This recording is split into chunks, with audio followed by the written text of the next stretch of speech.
Ruth Durrance Simpson next. And Mrs. Simpson is the sister of the lady that we just interviewed a few minutes ago, Mrs. Sweat. And Mrs. Simpson is only a year and a half older than her sister, Mrs. Sweat.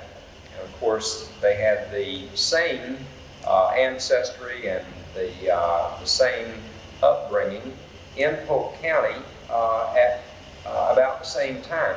And Mrs. Simpson, I'd like to ask you, now even though we've heard some of these same things from your sister, I'd like to ask you what your impressions of some of those early years were about.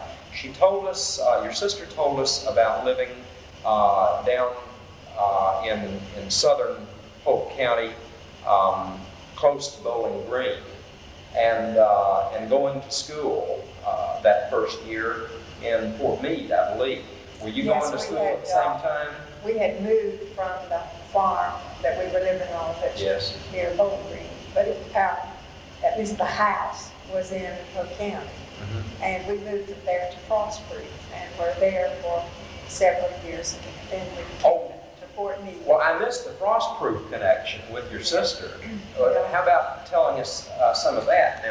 Now, Frostproof was not so much involved, or if at all, in the phosphate that your family was so close to. My father at that time was a fruit picker, and sometimes he packed fruit.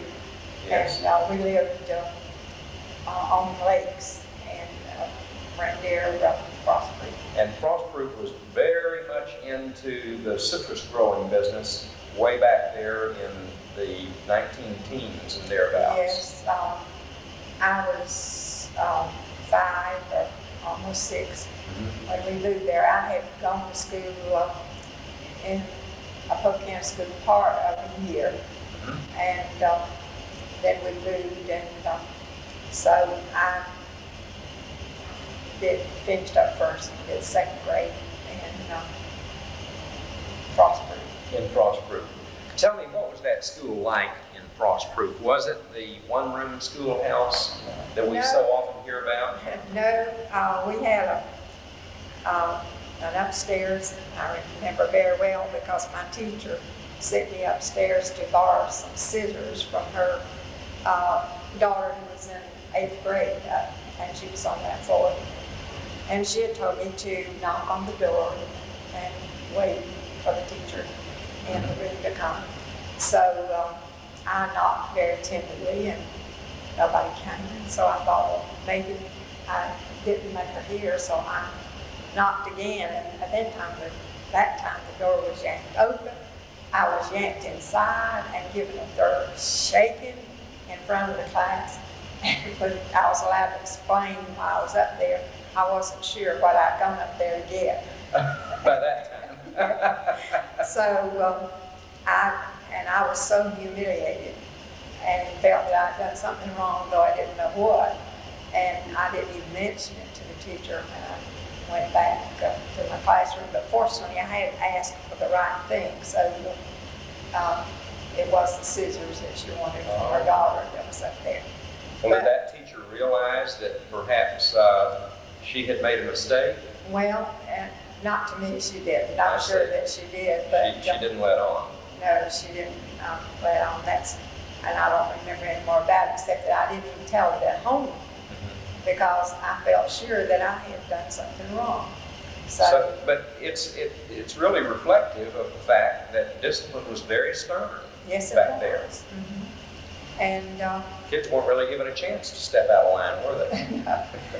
When my mother heard about it, well, she explained that I hadn't done anything wrong, but that the teacher had overreacted, I guess you'd say. And so I overcame it.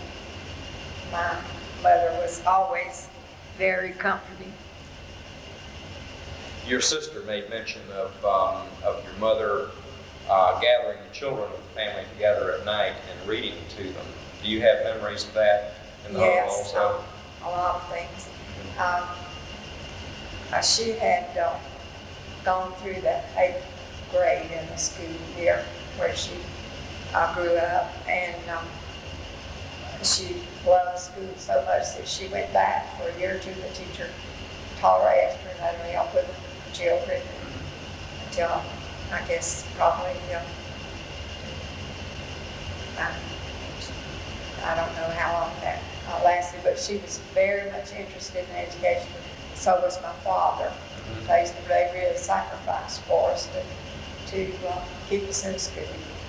And it sounds like your mother had a great respect for learning. Yes. For my father education. did too, but Both of them. he'd work 10 and 12 hours a day during those times that the discipline of the children was left up to my mother. And but they. And there were 6 children in the family. Yes. And we were close in ages, 2 years between, well, my brother, the third child, was born in 1950. It was 11, 13, 15. Then the next brother was born in 18, I think, and then there was a little more of a gap between the last 2. I see. But we were A big family and fairly close together. close. Yeah. We remained close. That's the one. Your sister also indicated that you've remained close over the years, and that even the brother in California gets back for visits. And he writes to us every week. He himself does the writing. I think that's a wonderful thing, because as a nation we've become so scattered, and it's kind of a modern day phenomenon that we are kind of rootless. Many of us, where the families have scattered to the uttermost parts of the nation, and are really not in touch with one another and that kind of thing, but not so in your family. I had 2 cousins who the family lost track of. They don't know. Well, in one case, they have found him. He died. But the other, they don't know what's become of him. One of my parish cousins. Oh, yes. But it's wonderful that so much of your family has stayed together and in close touch with one another through the years. Well, now, going back to when you lived in Frostproof, you lived there, your family lived there for what, 5 or 6 years maybe? I don't think it's more than 3. More than 3 years. And then from there back to the other side of the county, where you got back into phosphate again. Well, that's my father's first time in phosphate. He had farmed, and then he'd gone into the citrus. As he was very fast with his hands. He sent over the state to pick oranges. But then he came to Fort Meade to work in Tiger Bay. On phosphate mine. And that's makes 3 towns that we lived in that are no more. And they will mention that. The Tiger Bay is not a town anymore. Neither is Brewster, neither is Pierce. Right. Phosphate towns that have been mined over. Yes, they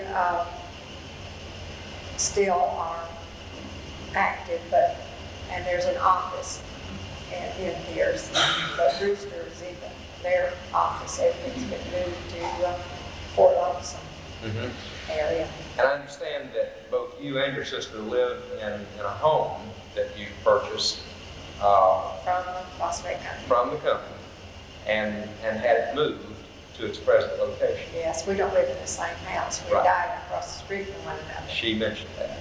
Yes. And you've lived that near one another for what, about 35, 40 years, I think she said. And my parents lived next door to us out when we moved out far places. They were next door to us. So that was a great help, because my mother was bedridden for the last 5 or 6 years of her life.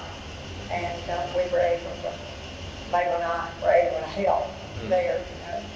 But she raised that big family, sent them all to school. They got educations with her help and encouragement. And your father spent his whole life work after that, or during that time, in phosphate. Yes. And did he retire from that and then live on for a while? Or? Yes. He did. He was pit foreman, and he became a prospector. He was a prospector Yes. for the last, I guess, 5 or 6 years of his life. I see. I still have some of the time books, the records that he kept listed in, and the hours they put in and so I forth. see. So even as with your sister, of course, your family has figured prominently in phosphate for generations. In fact, practically the whole length of your life, and that's really a phenomenon to be that long associated with the same industry. When you married, was your husband part of the phosphate industry also? Yes, he was the chief chemist. Oh, I see. At Pierce. At Pierce. And I didn't meet him until I moved to Pierce. I see. I had lived with my parents in Brewster, Yes. and then we moved up to Pierce. So we, I guess we lived there 3 or 4 years. Nat and I got started dating one another because he carried his children to and their friends to football games, and I usually carried a load of my students. I was teaching junior high when we moved up to Pierce, and we'd go to football games, and then we got sitting together eventually. One thing led to another. Yeah. So, What year were you married? 49. 1949. Okay. And prior to that time, you had already become a school teacher. Right, I became a school teacher the year that I finished high school. Okay. You took an examination? I took an examination and got a second. You took from, you could take for first, second, third. Team came to the county and to Bartow and gave the examinations. So I'm trying for second grade to begin with. I see. And next summer I went back and took the subjects for that would give you a first grade certificate. So I started teaching on the first grade certificate. And but after my first year of teaching, I went to the University of Florida, and I say I worked my way through college. Every summer I went to school. I took some courses by correspondence and courses that were taught in the vicinity. Yes. And but most of my work was at the university during the summers. I worked until I got my master's. Oh, that's a wonderful accomplishment. And looking back to that time when people could start teaching simply by taking an examination. And I've heard other people talk about how they would simply work it through a course at a time.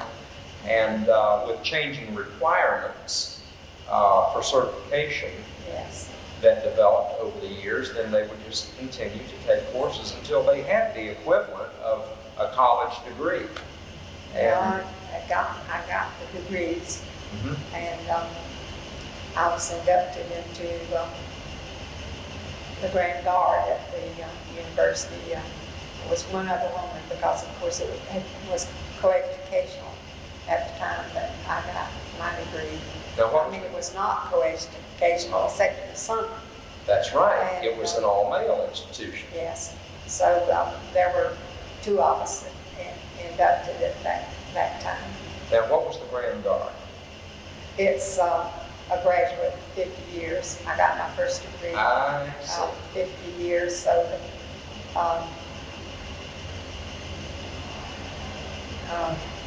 that would make it 50, 38, 88, I guess I was inducted in Grand Guard. I see.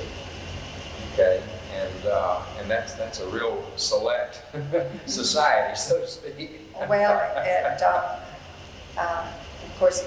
And probably not many female members. Well, not for a few years yet, I Right. guess. Right. It'll catch up in time. Yes, in time it will. Yes. Well, it was too far to go all the way to FSCW in Tallahassee. Yes, well, really the reason that I went to university was we used to, in the county, but just before school started, all the teachers were called together. We were small enough to fit into one auditorium. And they had a speaker from the University of Florida, from the College of Education, that impressed me so much that I chose to go to the University of Florida. I took a course from him that first year. Shows you what the influence of one outstanding person can do. Yes. He was an inspirational type Yes. speaker. Yes. Irish descent. He had the gift to Yes. speak. So, and he taught beginning education courses, Education 101. Well, now, tell us how long you spent teaching in the public schools. 50 years. 50 years. That's just an outstanding accomplishment to have spent 50 years of one's life teaching children. I am awed to be in your presence. Thank you. For having accomplished that, and evidently from having done it lovingly, because no one can do that kind of work for 50 years unless they really have a love for it. Well, I did love it. What age children did you teach during those 50 years? Started off with 5th and 6th grade with students that were almost as old as I was, because I was just 17 when I started. I was 18 in December of that year.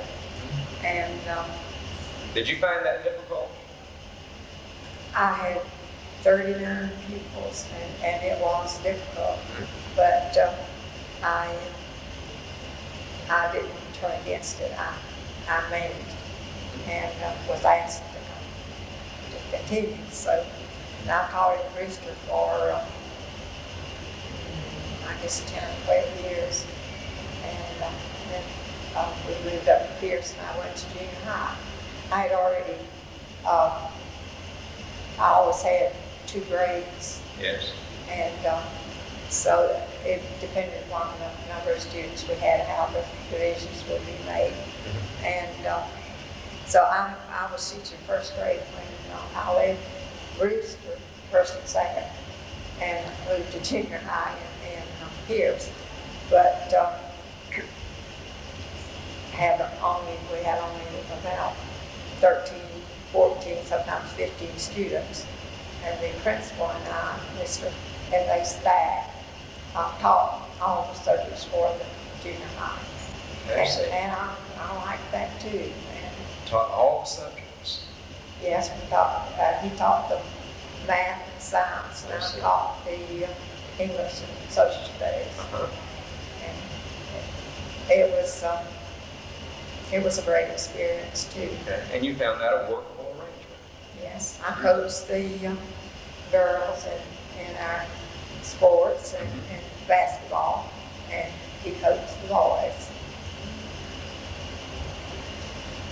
And that was at Pierce, where you were doing that. How long did you teach there? At Pierce, I guess about must have been about 8 years, I'm not sure. The school closed Yes. 8 years and was consolidated with Mhm. Mulberry.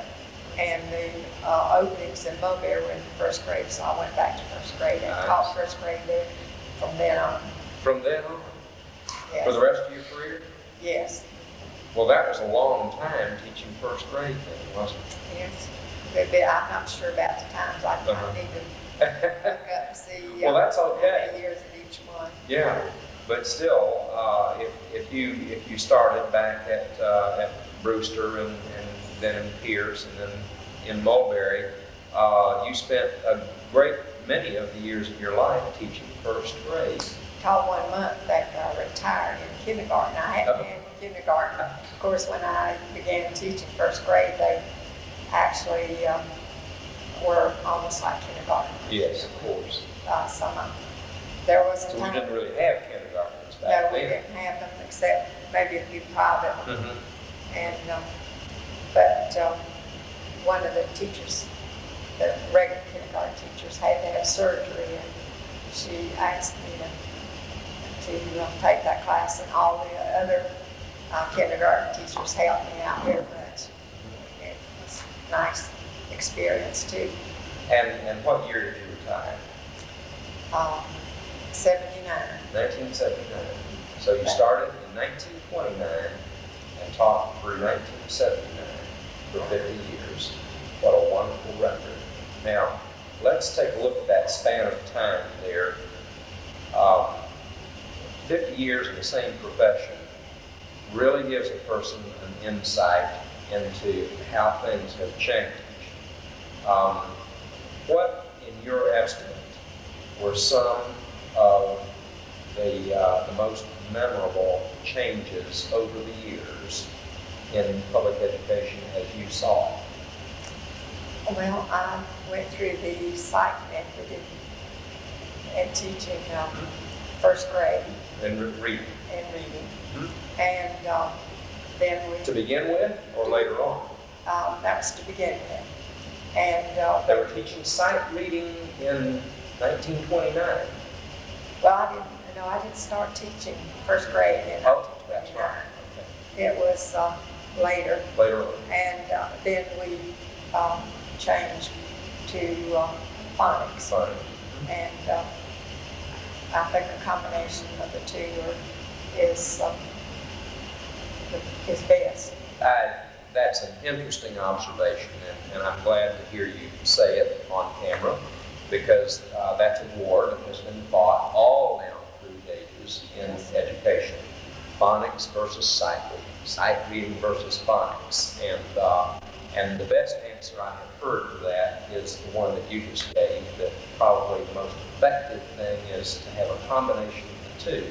Because children are different. Some of them do better by sight, and some do better by phonics.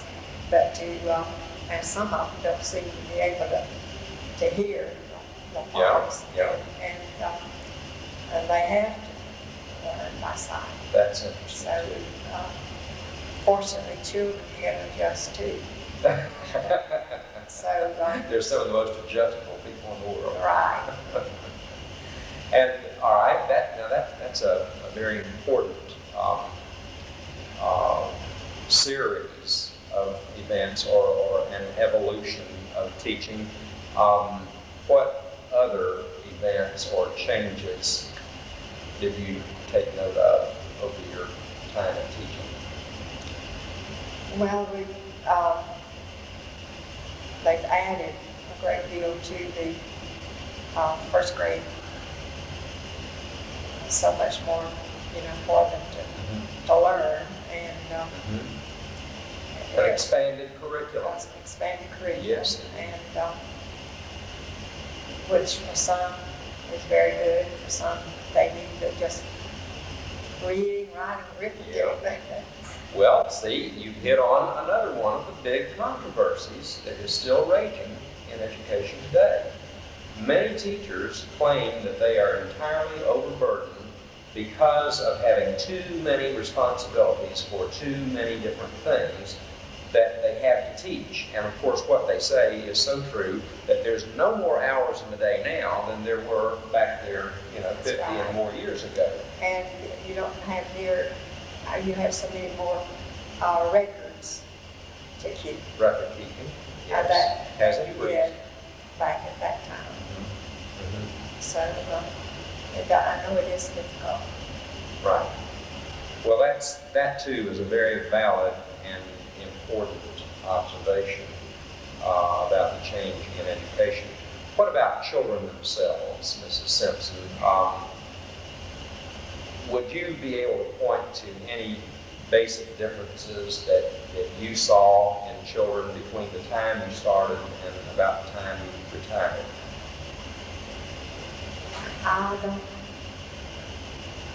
don't think I did, but I was teaching in a small community. I understand that junior highs are very difficult to teach, but the situation we had, it was not. It was fine. I really enjoyed teaching junior high. That's a wonderful thing to hear a person say. The junior high level, of course, I was principal at a junior high school and did 17 total years of work in various positions in junior highs. And in my observation, that is a very difficult, very, very important time in the lives of youngsters. But to talk to someone who would remember it as being an enjoyable experience and something that you can look back on lovingly is a wonderful thing to hear, because for many it is not that experience. We did a unit on in social studies on preparing to take an examination to get a license to ride. And one of my students learned to drive on my car. His family didn't own a car, and so we did we studied the tests, and the student used my car, got his learner's permit, and the others got theirs too. Now that was really going above and beyond the call of duty. Driver's ed at a time before it was even introduced to the curriculum. Yes, it was. But you fashioned your own course. That's marvelous. With their help. Yeah, right. And using your own car. Now that would be unheard of today. Unheard of. Well, you didn't have insurance in those days. Right. Think about it. That's a whole different consideration. Yes, it is. Well, are there other major events? But I got off a letter every night to him. And that was another part of the closeness that your family shared. Yes. You stayed in touch with that brother overseas all through the war. Right. Well, your sister mentioned how fortunate you all were that you didn't have any casualties in your family during the war. Three brothers served, two in the Navy, and the one I wrote to on the female was he was in the Army. Right. He was on Guadalcanal. Well, One time. well, other than the rationing that affected everybody, of course, and we've heard about food, clothing, gasoline, all of that was subject to rationing. Did that present any particular problems for you at that point? Well, I remember one year at Christmas time, my mother, she liked to have a ham and a turkey for Christmas. My aunt gave us some turkey always. She gave us a turkey for Christmas. And my mother was wondering how she was going to get a ham. And my cousin came along who lived on a farm and said, Angie, I thought you might need some Cubans, some big Cubans. And he detoured, he lived out in Ruskin, and he had to come by Bristol just to give her some big Cubans. So she got a ham for Christmas. That Christmas ham that she cherished. So. Yeah. Well, that's an interesting memory too. Well, we've really enjoyed having you this morning, and to have you share these things is a wonderful thing, and we're grateful to you for that. I thank you. I was dreading it, but it hadn't been bad. Good. Glad you could be here, and I hope you enjoyed it.